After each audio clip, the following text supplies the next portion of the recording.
Bonjour, dans cette nouvelle vidéo, nous allons étudier quelques fonctionnalités du logiciel de chimie ChemDraw.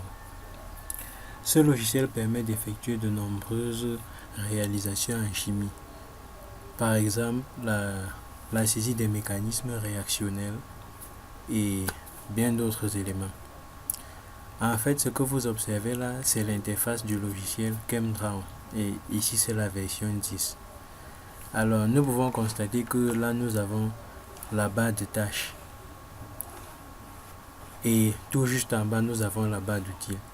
Bon, dans bien d'autres logiciels, vous verrez la barre d'outils positionnée de manière verticale, ici. Bon, nous commençons par les premières fonctions. La première que voici nous permet de sélectionner des éléments de manière circulaire. Par exemple, si nous utilisons un cycle tel que celui-ci, cette fonction nous permet de le sélectionner. Ensuite, nous avons la deuxième fonction qui est marquée suivante, qui nous permet de sélectionner de manière rectangulaire. La troisième fonction suivante nous permet de réorienter les différentes molécules en fonction de l'angle de vue sur lequel nous voulons le voir. Comme vous observez sur l'écran, on peut réorienter tel que l'on veut la molécule. La quatrième fonction, qui est la suivante, permet d'effectuer les fragmentations sur les molécules. Nous allons par exemple dessiner une molécule de benzaldéhyde.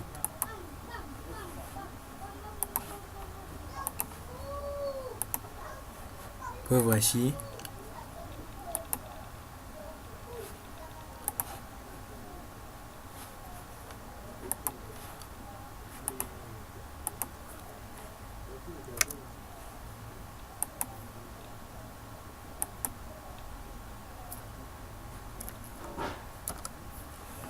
Alors, cette fonction-ci nous permet de fragmenter la molécule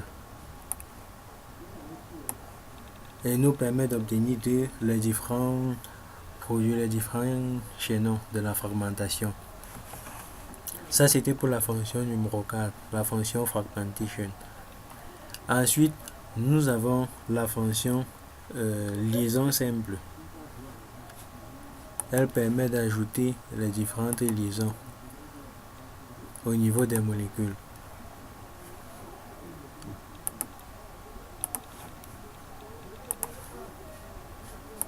Je crois que vous comprenez bien de quoi est-ce qu'il s'agit. Ensuite, nous avons la gomme. Et bien évidemment, la gomme qui nous permet d'effacer les éléments que nous ne voulons pas.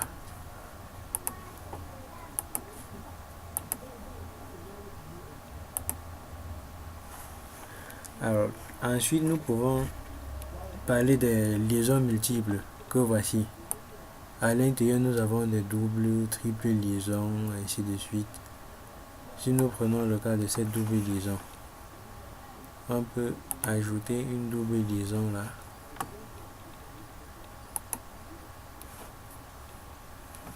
Ou alors, même une triple liaison.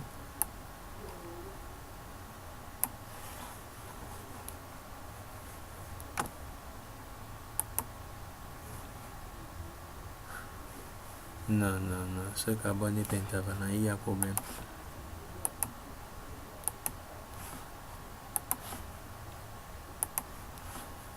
Et là, nous pouvons ajouter notre triple liaison sans souci. C'est bon. Bon, ici c'est pour ajouter les textes. Donc, si vous avez un texte à saisir, c'est là que vous pouvez le faire.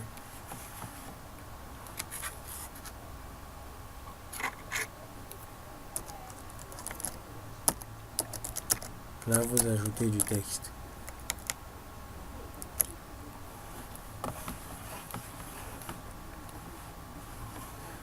La fonction qui suit, celle-ci, Pen Tools, elle nous permet d'effectuer des courbes à notre guise, donc on la réalise comme on veut. Et bon, les fonctions suivantes sont les différents types de liaisons en fonction de leur position en arrière du plan, en avant du plan, dans le plan, ainsi de suite. Donc, vous pouvez venir là.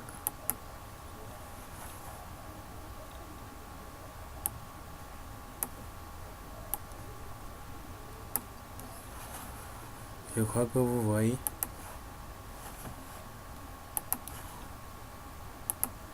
C'est en fonction de leur position dans le plan.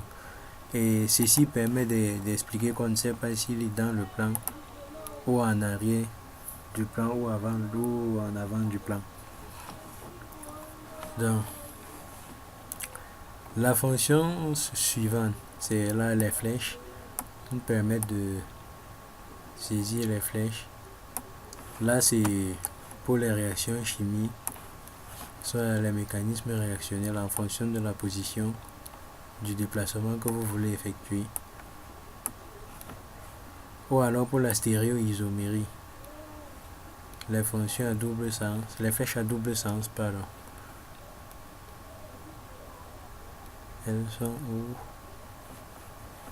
Donc bref, je pense que à chaque fois, même les flèches pour la rétrosynthèse, elles sont là.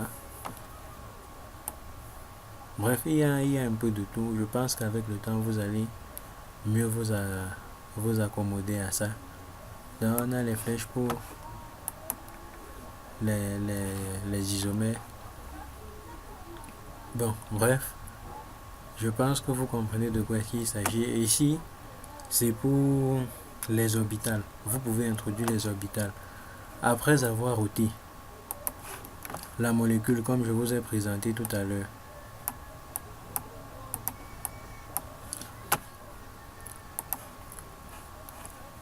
Après avoir ôté la molécule comme je vous ai présenté tout à l'heure, vous pouvez décider d'ajouter les différentes orbitales.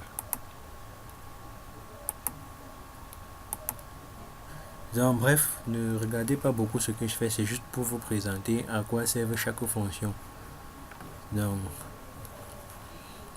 bon, ici, c'est pour les différentes charges, la charge positive, la charge négative. Là, on a les doublets libres. Ici, on a les radicaux libres. Ainsi de suite. Donc, c'est à vous de prendre la peine de bien vérifier les différentes fonctions que vous cherchez. Donc, par exemple, si je viens là, je mets une charge positive ici. Alors, vous voyez à quoi est-ce que ça sert. Là, cette fonction-là, c'est pour nous permettre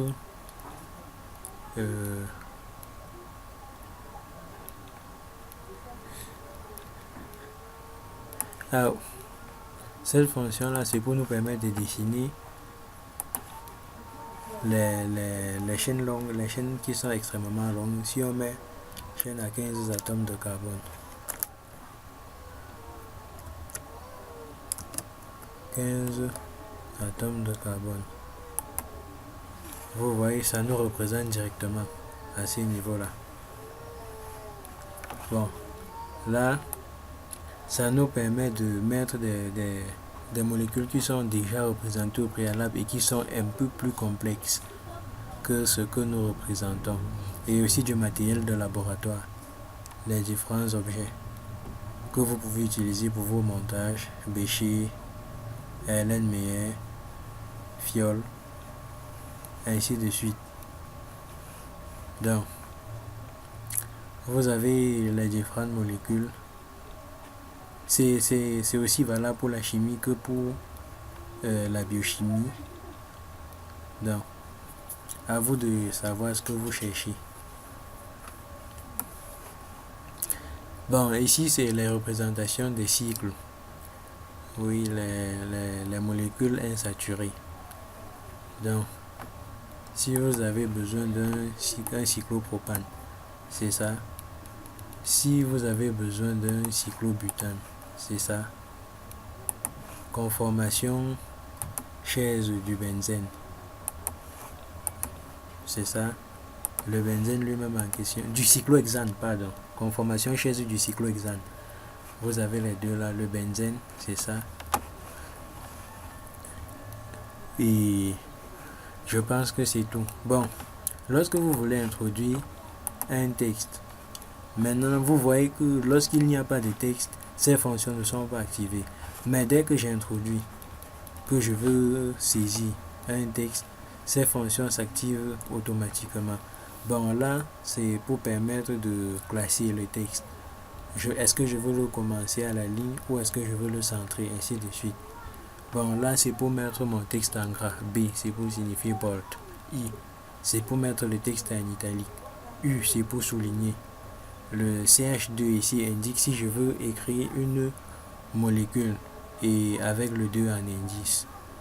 Le X2 nous permet de mettre les lettres ou chiffres en indice.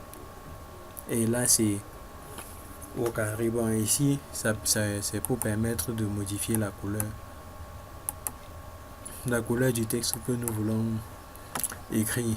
Bref, si nous voulons modifier la couleur de cette flèche,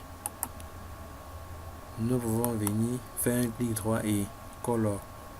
C'est simple.